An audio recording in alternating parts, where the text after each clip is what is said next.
Accountancy. Accountancy na ɗaya daga cikin fannonin ilimi 91 da ɗalibai za su iya zaɓa su karanta a jami'a ko makarantun gaba da sakandare. Tambaya ta farko, menene accountancy? Accountancy shine lissafin dukiya.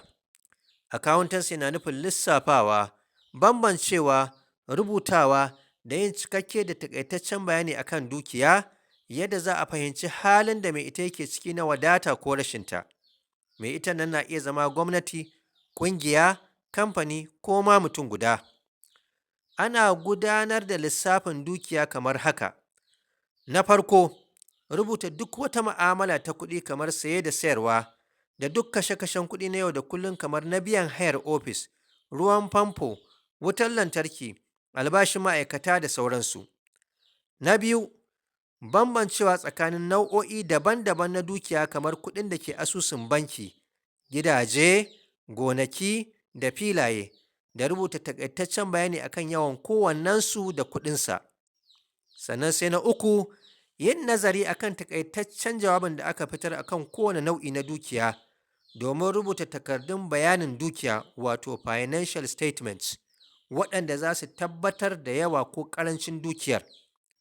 Takardun sun haɗa da takardar bayanin kadarori da bashi wato balance sheet, takardar lissafin riba da faɗuwa wato income statement, da kuma takardar bayanin gudun kuɗi wato cash flow statement.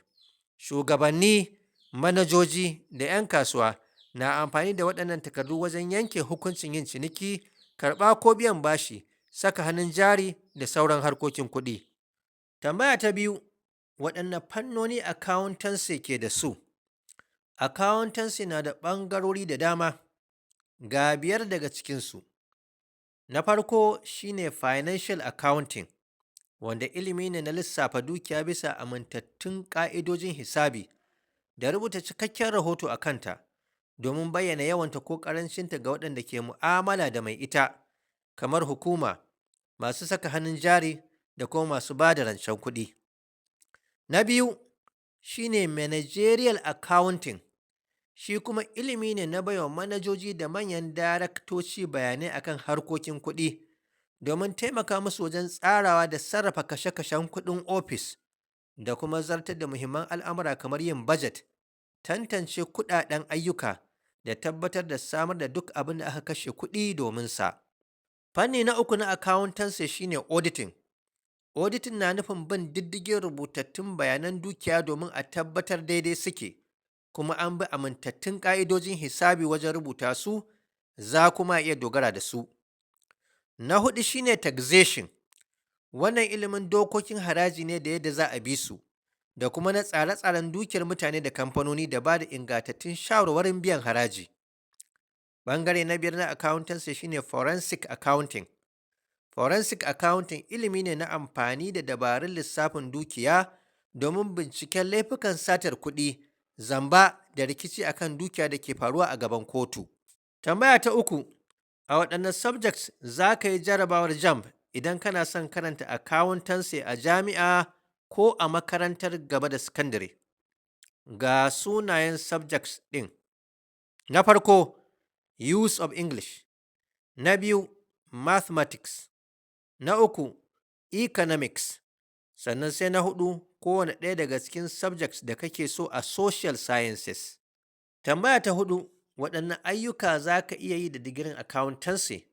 Akwai damammaki da yawa na aiki ga mai digirin accountancy a wurare daban-daban, kamar a gwamnati, kamfanoni, bankuna, ƙungiyoyi masu zaman kansu, makarantu, masallatai, masana'antu da sauransu. Kusan kowane wurin aiki na buƙatar accountant. Ga 8 daga cikin ayyukan da za ka iya yi da digirin accountancy.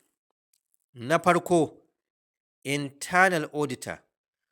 Auditor mai bin diddigin dukiya da ma'aikata ko kamfani ɗauka aiki domin ya tabbatar da ingancin ƙa'idojin kashe kuɗi, ɗaukan matakan rage asara da taimakawa manajoji da manyan daraktoci gudanar da shugabancin ma'aikata ko kamfani cikin nasara.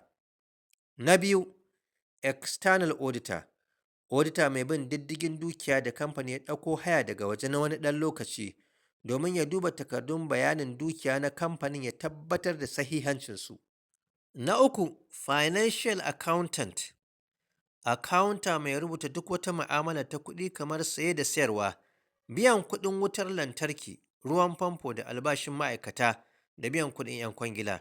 Shine mai adana duk wasu takardu na kuɗi kamar receipts, invoices, financial statements a tsari cikin fayil-fayil ko a kwamfuta.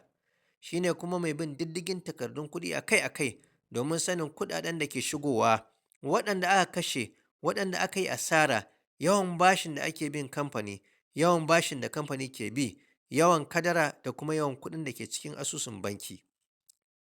Aiki na hudu da za ka iya yi da digirin accountancy shine management accountant, wato accountant gudanarwa. Kaɗan daga cikin ayyukan wannan accountant su ne nazarin yadda al'amuran kamfani ke gudana, yin hasashen muhimman ayyukan da ya kamata kamfani ya yi da kimanta kuɗin zartar da su, tsara kasafin kuɗi, baiwa manajoji da daraktoci shawara akan ƙarfin jarin kamfani ko rauninsa domin taimaka musu wajen ɗaukan mataki akan tsare-tsaren kamfani. Wasu daga cikin abubuwan da accountant ke nazari a kai sun haɗa da ciniki da kasuwar kayan kamfani, yawan kwastomomi, kashe-kashen kuɗi da ba sa biyan bukata, sababbin wurare da kasuwanni da ke bukatar kayan kamfani, da sababbin kayayyakin da kamfani ya kamata ya fara sana'antawa. Na biyar shine taxation accountant. Accountant mai shiryawa da gabatar da takardun biyan haraji na mutane da kamfanoni zuwa ga ofishin haraji. Yana ba da shawarwari akan yadda za a tsara biyan haraji da yadda za a bi dokokinsa. Na shida shine forensic accountant. Accountant binciken rikicin kuɗi, zamba da duka laifukan da suka shafi dukiya. Muhimmin aikinsa shine nazarin takardun mu'amala ta dukiya domin samar da shaida da za a gabatar a gaban kotu. Na bakwai shine budget analyst, wato ƙwararre akan kasafin kuɗi. Yana taimakawa ma'aikatu da kamfanoni su san yadda za su yi kasafin kuɗi da yadda za su aiwatar da shi cikin nasara, da kuma yadda za su kashe kuɗi akan abubuwan da aka ambata a cikin budget kaɗai ba tare da sun kauce ba. Aiki na takwas da za ka iya yi da digirin accountancy shine financial examiner, wato mai sa ido akan bankuna, kamfanoni, masana'antu da duk wata ƙungiya ta kasuwanci domin tabbatar da suna bin dokoki da ƙa'idojin mu'amala ta kuɗi. Wassalamu alaikum.